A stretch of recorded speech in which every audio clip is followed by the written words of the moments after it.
class is now in section. For those of you who already know, you know. For those of you who don't, I am Mrs. Speak On, your teacher. This is week 2, lesson 3.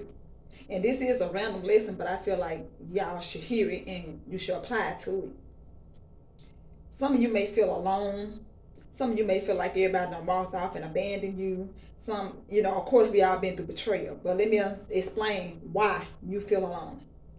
You're isolated because you're different. You don't fit in with the crowd that you used to fit in or the crowd that you're still trying to fit in. See, we so busy trying to please people and worry about how we look to people. And at the end of the day, they are humans just like we are humans. But we ain't worried about how we look to God. We ain't trying to please God. We ain't trying to fit in with what God wants us to fit into. So, therefore, you are alone and you're walking in this season alone because it comes a time where it needs to be just you and God. God's trying to show you some things. God is trying to get you to move in the way He wants you to move, talk in the way that He wants you to talk, walk and act in a certain manner. We block our blessings because we're not following the path that God has laid out for us. We ask God to order our steps, but then yet we go in a whole different direction. We want God we pray those prayers and say, oh Lord, anything that's not like you, show me and reveal anybody that's doing anything this, Lord, to my back. And then the time He removed these people from you, you get to crying about being alone. But baby, you'd rather be alone than to be hurt in the long run.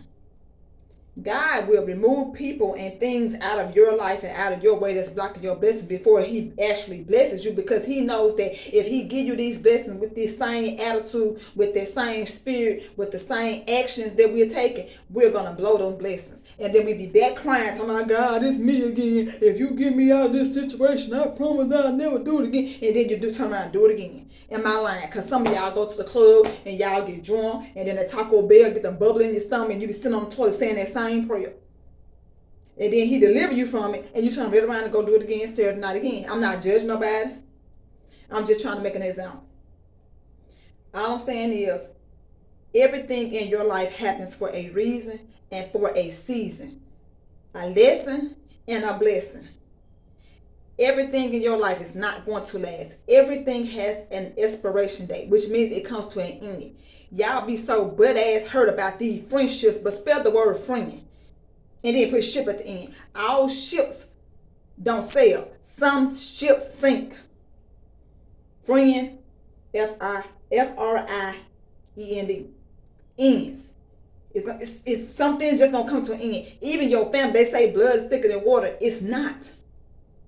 Y'all better stop letting these folks hurt you and disrespect you and go and run and talk about you like a dog that's skin and grin in your face. Oh, because they your family. I keep telling y'all, it don't matter what title a person has to you. You do not have to put up with the bull crap that carries on with them. And that's the reason why you're not getting all your blessings. That's the reason why you're not elevating. You're stuck and you're wondering, why am I stuck in the same situation? God is like a teacher. A teacher is quiet in the classroom doing a test. God will put you through a test. And if you fail that test, you're going to have to take it over again. If you fail that course, you're going to take it over again. If you fail that class, you're going to repeat that same class until you get it right. And the only way you're going to get it right is if you go to God and ask God to show you the way. Only way you're going to get it right is if you renew your mindset. Only way you're going to get it right is if you have a teachable spirit.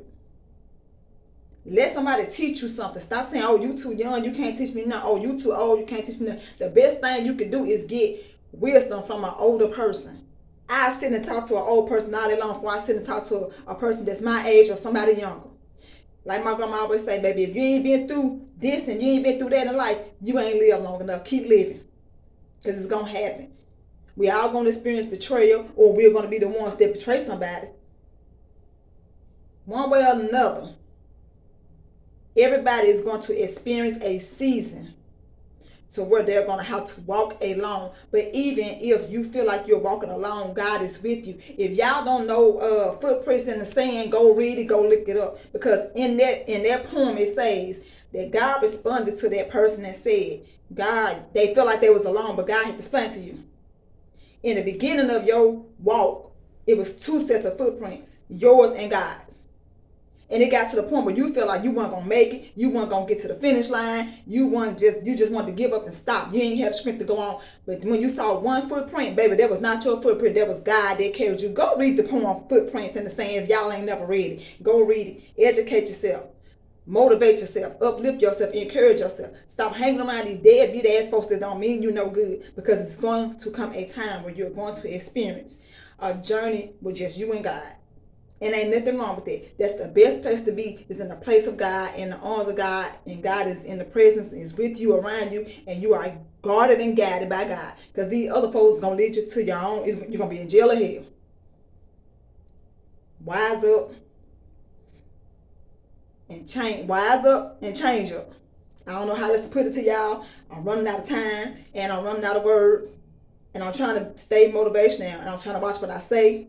So therefore, that's the lesson for today. Lesson number 3, week number 2. This journey that you're on is personal for a reason. God has you isolated for a reason. He's trying to show you something. He's trying to give you vision. He's trying to give you direction from what you've been seeing and what you've been hearing and what you've been knowing and what you've been doing. It's repetition of the mind. Feed your soul. Feed your spirit positivity, because you are what you eat.